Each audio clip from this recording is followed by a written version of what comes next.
Here's the update on the Kawhi Leonard situation. No one really knows what's going on in the Kawhi Leonard situation. The NBA star is still being listed on Spurs injury reports as rehabbing his quadricep injury, and he still isn't appearing at Spurs games. Coach Gregg Popovich seems to be disgruntled with Leonard and his group, as the Spurs continue to struggle without their best player. In spite of all of this, the Washington Post's Tim Duncan reported on Wednesday that the relationship between Popovich and Leonard, multiple sources say, remains strong.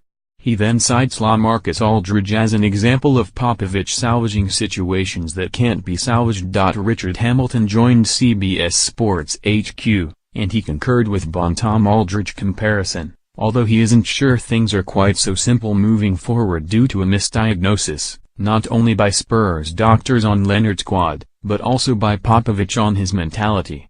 Like the reports were, earlier his injury was misdiagnosed. He is not a Tim Duncan. Pop thought he was a Tim Duncan. Pop thought he was a Manu Ginobili or a Tony Parker or a guy that's pretty much going to do whatever the organization tells him to do.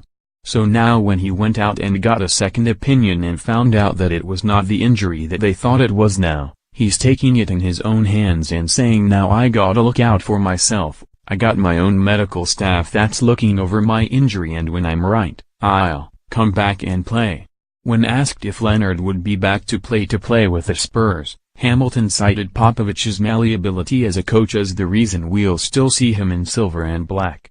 I think so, because just look at how Pop handled the LaMarcus Aldridge situation last year when LaMarcus said, hey, I want to be traded, I'm not getting enough touches, I don't feel as great as I was in Portland from an offensive standpoint and getting my touches where I want it.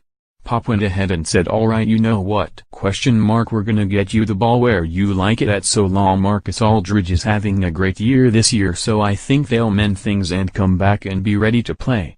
As stressful as things have been for the Spurs, they still have basketball to play. Game 3 between the Spurs and the Warriors will tip off on Thursday at 9:30 p.m. ET, as the Spurs try